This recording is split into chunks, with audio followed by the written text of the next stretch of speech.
মহাপুৰুষ শ্ৰীমন্ত শংকৰদেৱৰ বিৰচিত অংকীয়া নাট শ্ৰীৰাম বিজয় তেজপুৰত কণ কণ শিল্পীৰ দ্বাৰা সফল ৰূপায়ণ।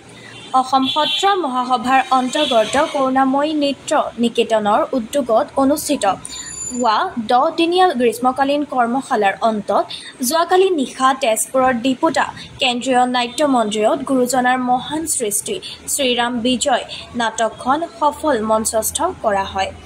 তেজপুৰৰ বিভিন্ন প্ৰান্তৰ কৰুণাময়ী নৃত্য নিকেতনৰ কণ কণ সত্ৰীয়া নৃত্য শিল্পীসকলে কৰা অভিনয়ত শ শ দৰ্শকে উপভোগ কৰি অভিভূত হৈ পৰে।